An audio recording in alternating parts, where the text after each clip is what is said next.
अगली बात कही, विभुवो दान सत्यश्च। दान कहते हैं देने की भावना।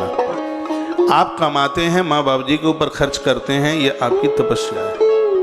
ये तप के बिना हो ही नहीं सकता। आप खुद कमाते। 3 तरह के लोग होते हैं ना। 3 तरह के लोग कौन से? एक वह कमाते हैं जो दूसरे कमाते हैं और स्वयं झपट के खाते हैं। एक वह लोग होते हैं जो स्वयं कमाते हैं और स्वयं खाते हैं। और एक वह लोग होते हैं जो स्वयं कमाते हैं, दूसरों को खिलाते हैं। थोड़ा निर्णय करना कि उनमें से हम कौन से हैं। जो माता पिता की कमाई के ऊपर गर्ज रहे हैं, कुछ करते धरते नहीं हैं। माँ बाबू जी ने कमाया, दूसरों ने कमाया, बस उसी को हड़पना चाहते हैं। उन्हें अपने हाथ पांव से कुछ नहीं करना। ये खतरनाक है। इनकी तो शकल देखते देखते पुरखे रोते हैं उधर। कहते हैं पता नहीं कौन सा पाप था, ये बुद्धू खानदान में आकर के जन्मे। मेहनती बनिए, पुरुषार्थी बनिए। माता पिता ने दिया है वो बेचने के लिए नहीं है, उसकी वृद्धि कीजिए। आगे आपकी भी औलाद संतान आने वाली है। 20 नाखूनों से कमाइए, हरामी, आलसी और प्रमादी मत बनिए। इसलिए तो मैं माई बाप को बोलता रहता हूं, आप बच्चों को धन देने की होड़ में लगे हैं। अरे इन्हें धर्म दो, इन्हें संस्कार दो, जिससे फायदा मिलेगा। धुंधकारी जैसे निकल गए तो 3 दिन में सफाया कर देंगे, सब मिटा देंगे। आप में से बहुत जन बैठे होंगे, माता पिता का सिर्फ आशीर्वाद मिला होगा, टका नहीं मिला हुआ एक भी, लेकिन उन्होंने सब अपने पुरुषार्थ से तैयार किया है। ऐसे तो बड़े महान लोग हैं हुए। दूसरे कमाए झपट्टा मार मार करके खाएं, भैया ये वह लोग हैं तामसी प्रवृत्ति के, जिन्हें असुर कहा गया है। असुरों के गांव नहीं होते, उनके मोहल्ले नहीं होते।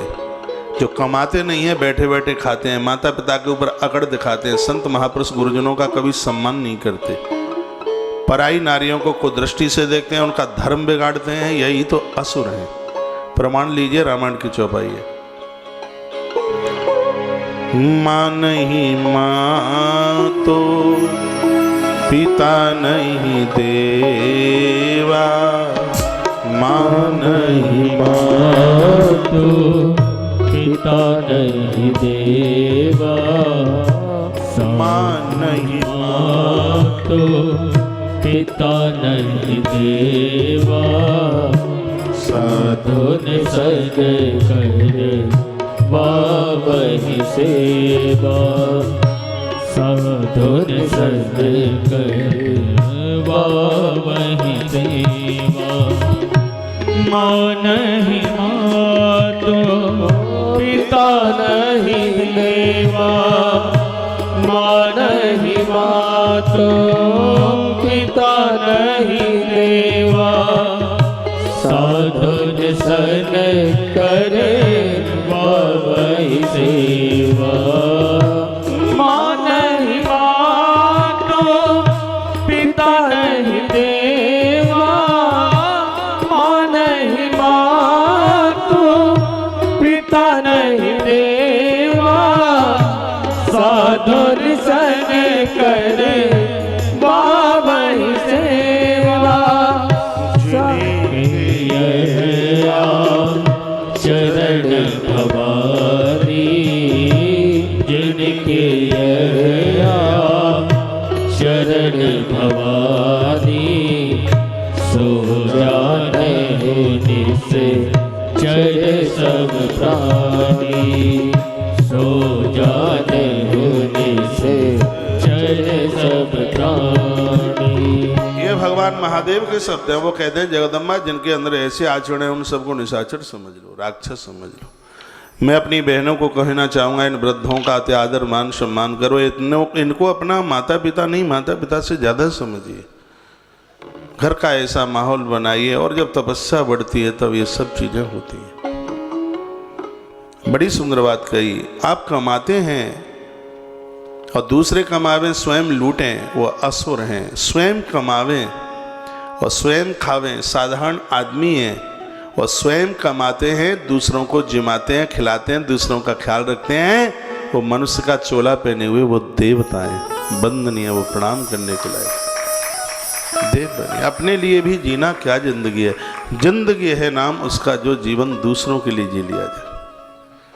क्या सुंदर चौपाई रामायण में, परहित बस जन के मन माही तिन कहूँ जगत दुर्लभ कछु नहीं। उनके लिए जगत में कुछ भी दुर्लभ नहीं, सब उन्हें मिल जाता है। तो ये तपस्या का परिणाम है विभव दान सकता शत, देने की भावना है। एक बार के लिए होता नहीं है, फिर भी अंदर से देने की भावना होती है। तो इसका मतलब है कि पूर्व के आप साधक हैं, आपका भजन बढ़ रहा है, आपकी साधना, आपकी आराधना, आपकी उपासना बढ़ रही है यदि आपके अंदर देने की भावना है। ये बिना तपस्या के नहीं होता। ये सब तप का परिणाम है। तपस्या के द्वारा लोग उदार बनते हैं। तप के द्वारा परेशान व्यक्ति को देख करके वो रो पड़ते हैं, उनकी आंख में आंसू चल आते हैं। आप किसी से झगड़ा नहीं करते हैं, कलह नहीं करते हैं, ये तपस्या का परिणाम है। नहीं तो तपविहीन व्यक्ति तो कलयुग का भाई होता है। कलयुग मीन्स कलह करने वाला। और सच यही है। मैं आग्रह पूर्वक निवेदन करना चाहूंगा, एक बार के लिए कोई आपको कुछ कह दे तो उसे आप सहन कर लीजिए। आप शंकर बन जाएंगे। आपको मालूम है कि वो दक्ष की सभा में भोलेनाथ को कितनी गालियां मिली। इतनी गाली शायद धरती पर जन्मे हुए व्यक्ति को किसी को न मिली हो। भगवान कृष्ण को भी कम रह गई। भगवान को तो 100 ही मिली शिशुपाल के द्वारा, इनको तो गिना नहीं जा सकता। दक्ष ने और उसकी फौज ने कितनी गालियां महादेव को दी। और ससुराल की गालियां कौन सहन कर लेगा। और वो भी ससुर गालियां दे, घरवाली की तो बेचारी की खैर ही नहीं रहे। बाहा महादेव कमाल का देवता, इसलिए तो शंकर है। बहुत बड़े अपमान में मुस्कुराता रहे, शंकर है। जो संस्कारों से भरा हुआ है, शंकर है। अति सरल है, शंकर है। सौम्य है, शंकर है। हर समय साधना में ही रहता है, शंकर है। जिसे स्वयं के लिए कुछ भी नहीं चाहिए, वो शंकर है। इन देवताओं को हम पढ़ते हैं, सुनते हैं, तो इनसे कुछ तो हम सीख लें। अपने लिए जीना भी क्या जीवन है, क्या जिंदगी। ये जीवन उनसे जोड़ दो जिनका कोई है ही नहीं। आपका परिवार तो ऐसे ही अपने आप फलते फूलते रहेगा। ऐसा जीवन जीने की जरूरत है। सात्विक बनिए, शाकाहारी बनिए, जीव हिंसा मत कीजिए, परम वैष्णव बनिए। लहसुन प्याज तक का आप परहेज करके बता दें, समझ लो 20 साल तो आपको गॉड गिफ्ट में मिल जाएंगे। कोई तो बात है जब हमारे सनातन धर्म ने इन सब चीज़ों का वर्णन किया और ये सब चीज़ें आपके पास में हैं, तो ये आपको तपस्या के द्वारा, भगवत कृपा के द्वारा प्राप्त हो गई है।